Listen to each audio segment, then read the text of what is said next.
Hello दोस्तों। Good evening, नमस्कार। आप सभी का एक बार फिर से बहुत बहुत स्वागत है आप सभी के अपने यूट्यूब चैनल परीक्षा की शिक्षा में। उम्मीद करता हूँ, आशा करता हूँ आप सभी जो है स्वस्थ हैं, कुशल मंगल है, अपनी तैयारी जो है अच्छे और बढ़िया तरीके से कर रहे हैं। तो जो भी क्लास में फर्स्ट टाइम आए हैं, पहली बार आए हैं, नए हैं, उन सभी को बता दिया जाए कि हमारे सिर्फ आपकी बीएड कोर्स परीक्षा 2025 की जो आपकी तैयारी चाहते हैं रेगुलर बेसिस पे करवाई जाए। तो जिसे भी तैयारी पूरी करनी है, कंप्लीट करनी है, चैनल को सब्सक्राइब करके आप लोग हमारे साथ जुड़ जाइए। ठीक है, क्लास का समय देख लीजिए। जीके जीएस की जो है सुबह 10 बजे डेली आपको देखने को मिलती है। रीजनिंग की जो है दोपहर को 1 बजे देखने को मिलती है। कला वर्ग की जो है शाम को 4 बजे देखने को मिलती है। हिंदी की जो है शाम को 7 बजे आप सभी को देखने को मिलते हैं। तो आप सभी को इसी टाइम पर क्लास से जुड़ के अपनी तैयारी को पूरा और कंप्लीट करना है। नीचे डिस्क्रिप्शन आप सभी लोग जाएंगे तो आपको इंस्टाग्राम टेलीग्राम का लिंक मिलेगा। तो आप इंस्टाग्राम पे फॉलो करेंगे, टेलीग्राम चैनल को ज्वाइन करेंगे। टेलीग्राम चैनल पर डेली बेसिस पे क्लास का अपडेट और जो आपका एग्जाम का अपडेट है आपको मिल जाएगा। तो चलिए क्लास से स्टार्ट करेंगे।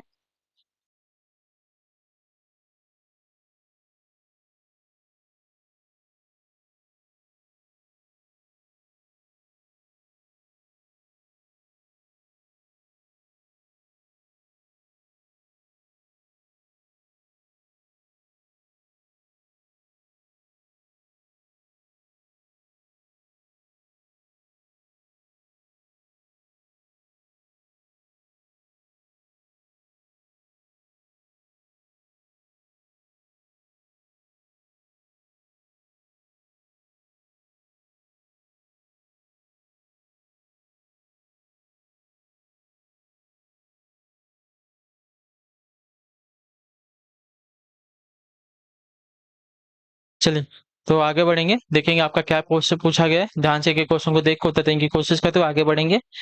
और क्लास स्टार्ट करने से पहले सभी से रिक्वेस्ट है कि जिसने अभी तक क्लास को लाइक नहीं किया तो क्लास को लाइक कर देंगे। चैनल को जिसने अभी तक सब्सक्राइब नहीं किया जो है चैनल को सब्सक्राइब कर लेंगे। ठीक है, चलिए क्वेश्चन नंबर है 51। पुर्तगालियों ने गोवा को किस वर्ष हस्तगत किया, बताइए। पुर्तगालियों ने गोवा को किस वर्ष जो है हस्तगत किया था। तो पुर्तगालियों ने गोवा को जो है 1510 ईस्वी में हस्तगत किया था। ठीक है, ऑप्शन नंबर जो बी दिया गया आपका राइट आंसर हो जाएगा। ठीक है, पुर्तगालियों ने गोवा को जो 1510 ईस्वी में हस्तगत किया। उन्होंने लगभग जो है 450 साल तक जो है शासन किया। 19 दिसंबर 1961 को जो है गोवा पुर्तगालियों से जो है आजाद हुआ था। ठीक है, अगला क्वेश्चन है 52 नंबर। ध्यान से देखो, बताने की कोशिश कीजिएगा। 52 पे आपका राइट आंसर क्या होगा। ठीक है, ध्यान से देखिए। शाहू को मुगल कैद से किसने मुक्त किया था, बताइए। शाहू को जो है मुगल कैद से किसने मुक्त किया था। तो आपका राइट आंसर हो जाएगा शाहू को जो है शहजादा आजम ने। ठीक है, ऑप्शन नंबर जो सी दिएगा आपका राइट आंसर होगा। औरंगजेब के पुत्र शहजादा आजम ने जो है 1707 ईस्वी में शाहू को मुगल के कैद से मुक्त किया था। ठीक है, अगले क्वेश्चन की तरफ बढ़ेंगे। आपका साथी है 53 नंबर, बताइएगा राइट आंसर क्या हो जाएगा। ध्यान से देखिएगा। निम्नलिखित किस अधिनियम के द्वारा, ठीक है, किस अधिनियम के द्वारा जो है ब्रिटिश संसद ने ईस्ट इंडिया कंपनी को जो है भारत का भारत में व्यापारिक एकाधिकार को समाप्त किया, तो बताइए किस अधिनियम के द्वारा जो है ब्रिटिश संसद ने ईस्ट इंडिया कंपनी का भारत में व्यापारिक एकाधिकार समाप्त कर दिया था। तो इसका राइट आंसर आपका हो जाएगा साथियों चार्टर एक्ट 1813। ठीक है, ऑप्शन नंबर जो बी दिया गया आपका राइट आंसर होगा। ठीक है, चार्टर एक्ट 1813 के द्वारा जो है ब्रिटिश संसद ने ईस्ट इंडिया कंपनी का भारत में व्यापारिक एकाधिकार समाप्त कर दिया था। ठीक है, चाय का व्यापार एवं चीन के साथ व्यापार को छोड़कर। अगले क्वेश्चन की तरफ बढ़ेंगे। आपका साथी 54 नंबर, बताइएगा राइट आंसर को। किससे जो है मानववाद का जनक समझा जाता है। तो मानववाद का जनक जो है आपका फ्रांसेस्को पेटार्क को। ठीक है, ऑप्शन नंबर बी आपका राइट आंसर। फ्रांसेस्को पेटार्क को जो है मानववाद का जनक कहा जाता है। तो ऑप्शन नंबर आपका बी राइट होगा। अगले क्वेश्चन की तरफ बढ़ेंगे साथियों। आपका 55 नंबर, ध्यान से देखिएगा, बताइएगा आंसर क्या होगा। भारतीय संविधान का पांडु लेखन कमेटी के चेयरमैन कौन, बताइए। भारतीय संविधान का पांडु लेखन कमेटी के चेयरमैन कौन थे। तो भारतीय संविधान की पांडु लेखन कमेटी के चेयरमैन आपके राइट आंसर हो जाएगा साथियों डॉक्टर बी आर अम्बेडकर। ठीक है, ऑप्शन नंबर जो ए दिया गया आपका राइट आंसर हो जाएगा। ठीक है, भारतीय संविधान के पांडु लेखन कमेटी के चेयरमैन आपके डॉक्टर भीमराव अम्बेडकर थे। पांडु लेखन कमेटी का पांडु लेखन कमेटी को जो है ड्राफ्टिंग कमेटी या प्रारूप समिति भी कहते हैं। ठीक है, क्लियर सभी को। चलिए अगले क्वेश्चन की तरफ बढ़ेंगे। आपका है साथियों 56 नंबर, बताइएगा राइट आंसर को। निम्नलिखित में से कौन जो है उत्पादन का साधन नहीं है। उत्पादन का साधन कौन नहीं है। तो उत्पादन का साधन अगर आपका देखा जाएगा साथियों तो आपका जो दिया गया चिकित्सा। ठीक है, चिकित्सा आपका जो उत्पादन का साधन है। तो ऑप्शन नंबर आपका बी राइट हो जाएगा। ठीक है, क्लियर होगा इसके बारे में।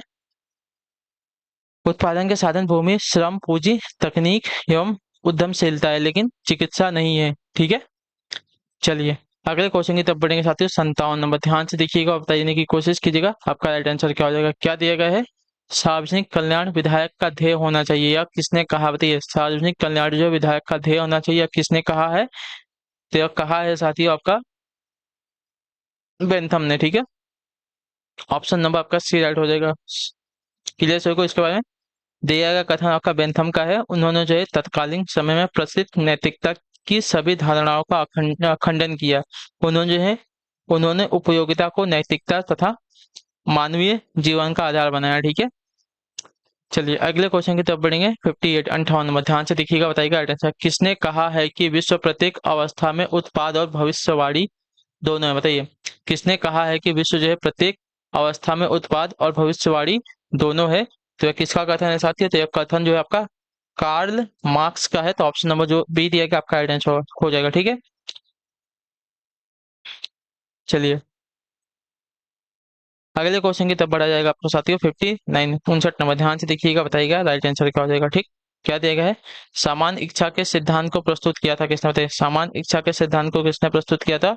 तो समान इच्छा के सिद्धांत को प्रस्तुत किया था आपका यहाँ पे रूसो ने। ऑप्शन नंबर जो डी दिया गया आपका राइट आंसर होगा, ठीक है। समान इच्छा का सिद्धांत जो है जीन जैक्स रूसो ने प्रस्तुत किया था। रूसो ने अपनी रचना जो है सोशल कॉन्ट्रैक्ट में बताया है कि मनुष्य अपने सभी अधिकार जो है समान इच्छा में विलीन कर दिए हैं, ठीक है। इसी समान इच्छा को संप्रभुता कहते हैं क्योंकि यह राज्य की सर्वोच्च सत्ताधारी अभिव्यक्ति है, ठीक है। अगले क्वेश्चन की तरफ बढ़ेंगे साथियों से। 60 नंबर, ध्यान से देखिएगा, बताइएगा आइडेंटिटी का। 1870 ईस्वी में कलकत्ता में हिंदू कॉलेज की स्थापना किसने की थी? तो 1870 ईस्वी में कलकत्ता में हिंदू कॉलेज की स्थापना आपकी की थी साथियों डेविड हेयर ने। ऑप्शन नंबर जो बी दिया गया साथियों आपका राइट आंसर होगा, ठीक है। क्लियर से इसके बारे में 1817 ईस्वी में हिंदू कॉलेज की स्थापना आपकी डेविड हेयर ने की थी। ऑप्शन नंबर आपका बी राइट हो जाएगा, ठीक। और एलेक्जेंडर डफ ने राजा राममोहन राय के समर्थन से की थी, ठीक है।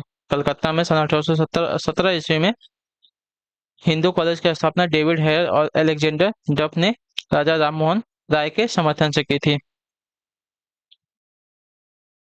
चलिए अगला क्वेश्चन आपका साथियों 61 61 नंबर, ध्यान से देख के बताएंगे आंसर क्या हो जाएगा। भारतीय राष्ट्रीय कांग्रेस ने अपने किस अधिवेशन में मौलिक अधिकारों को जो है प्रस्ताव पारित किया था? बताइए, भारतीय राष्ट्रीय कांग्रेस ने अपने किस अधिवेशन में मौलिक अधिकारों को प्रस्ताव पारित किया था?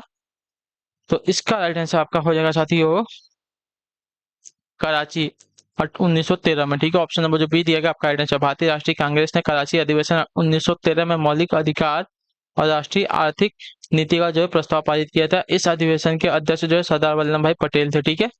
अगले क्वेश्चन की तरफ बढ़ेंगे साथियों, आपका है 62 नंबर। निम्नलिखित में से पूर्व पूर्व पूरा पाषाण काल के कौन संबंधित? बताइए, पूरा पाषाण काल से, ठीक है। निम्नलिखित में से पूर्व पूरा पाषाण काल से कौन संबंधित है? तो आपका राइट आंसर यहाँ पे हो जाएगा खड़ा मानव। ऑप्शन नंबर जो बी दिया गया आपका राइट आंसर। पूरा पाषाण काल से होमो इरेक्टस अर्थात खड़ा या सीधा मानव जो है संबंधित है, ठीक है। क्लियर सबको इसके बारे में? चलिए अगले क्वेश्चन की तरफ बढ़ेंगे। 63 नंबर, बताने की कोशिश कीजिएगा राइट आंसर क्या हो जाएगा। निम्नलिखित में से कौन सा स्थल जो है नव पाषाण काल को दर्शाता है? बताइए, कौन सा स्थल जो है नव पाषाण काल को दर्शाता है? तो नव पाषाण काल को दर्शाने वाला स्थल आपका जो दिया गया है चिरांद। चिरांद ऑप्शन नंबर जो ए दिया गया आपका राइट आंसर होगा, ठीक है। क्लियर से को दिए गए विकल्प चिरांद जो है नव पाषाण काल से संबंधित है। यह भारत में जो है नव पाषाण काल का पहला ज्ञात स्थल है। इस स्थल से जो है हड्डियों, पत्थर के औजार और गेहूं की बालियां जो है आदि प्राप्त हुए हैं, ठीक है। चलिए 64 64 नंबर, 13वीं और 14वीं शताब्दी में उत्तरी भारत में शहरी क्रांति की अवधारणा को किसने प्रस्तुत किया? बताइए, 13वीं और 14वीं शताब्दी में उत्तरी भारत में शहरी क्रांति की अवधारणा को किसने प्रस्तुत किया था? तो इसका राइट आंसर हो जाएगा साथियों आपका मोहम्मद हबीब ने। ऑप्शन नंबर जो बी दिया गया आपका राइट आंसर होगा, ठीक है। मोहम्मद हबीब ने जो है 13वीं एवं 14वीं शताब्दी में उत्तरी भारत में शहरी क्रांति की अवधारणा प्रस्तुत की। उनका विचार था कि मोहम्मद गौरी की विजय के पश्चात जो उत्तर भारत में श्रेय प्रक्रिया में अचानक जो है वृद्धि हुई थी, ठीक है।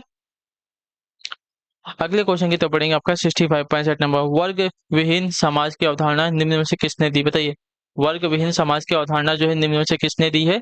तो वर्ग विहीन समाज की अवधारणा जो है आपकी यहाँ पे दी है कार्ल मार्क्स ने। तो ऑप्शन नंबर जो ए दिया गया आपका राइट आंसर होगा, ठीक है। क्लियर हो गया? वर्ग विहीन समाज की अवधारणा कार्ल मार्क्स ने दी थी। वर्ग विहीन समाज का अर्थ है ऐसा समाज जिसमें कोई भी व्यक्ति किसी भी सामाजिक वर्ग में जन्म नहीं लेता, ठीक है। अगला आपका साथियों 66 नंबर, जनरीतियां होती हैं क्या? तो जनरीतियां आपका देखा जाएगा साथियों, तो आपका सामाजिक प्रतिमान होती है। ठीक है, ऑप्शन नंबर जो सी दिया गया आपका राइट आंसर। जनरीतियां स्वतः पैदा होने वाले एक सामाजिक प्रतिमान है। प्रत्येक जनरीति जो है सामाजिक उद्देश्यों से जुड़ी रहती है। मैक्यावर के अनुसार जो है जनरीतियां समाज के व्यवहार को व्यवहार की जो है स्वीकृत रीतियां हैं। ठीक है, चलिए अगले क्वेश्चन की तरफ बढ़ेंगे। आपका है 67 नंबर। क्या देगा? निम्नलिखित में से किसने कहा हिंदू विवाह एक धार्मिक संस्कार? बताइए, किसने कहा कि बिंदु हिंदू विवाह आपका एक धार्मिक संस्कार है? तो आपका राइट आंसर हो जाएगा के एम कपाड़िया ने। ठीक है, ऑप्शन नंबर जो बी दिया गया आपका राइट आंसर होगा। के एम कपाड़िया के अनुसार हिंदू विवाह एक आपका धार्मिक संस्कार है। उन्होंने कहा है कि यह पवित्र संस्कार है क्योंकि यह तभी पूर्ण होता है जब इसे पवित्र मंत्रों द्वारा किया जाता है। ठीक है, अगले क्वेश्चन की तरफ बढ़ेंगे। 68 नंबर। व्हाट इज सोशियोलॉजी नामक पुस्तक के लेखक कौन? बताइए, व्हाट इज सोशियोलॉजी पुस्तक नामक पुस्तक के लेखक कौन है? तो व्हाट इज सोशियोलॉजी नामक पुस्तक के अगर लेखक की बात की जाएगी तो आपका राइट आंसर यहाँ पे हो जाएगा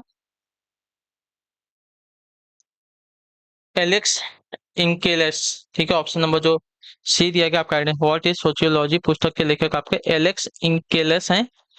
उन्होंने अपनी इस पुस्तक में समाज शास्त्र की विषय वस्तु को चित्रित करने के लिए जो 3 मार्ग बताए हैं: ऐतिहासिक मार्ग, अनुभविक मार्ग और विश्लेषणात्मक मार्ग। ठीक है, चलिए 69 नंबर। ध्यान से देखिएगा, बताइएगा आंसर। समाज सामाजिक संबंधों का जाल है या किसका कथन? बताइए, समाज जो है सामाजिक संबंधों का जाल है या कथन किसका है?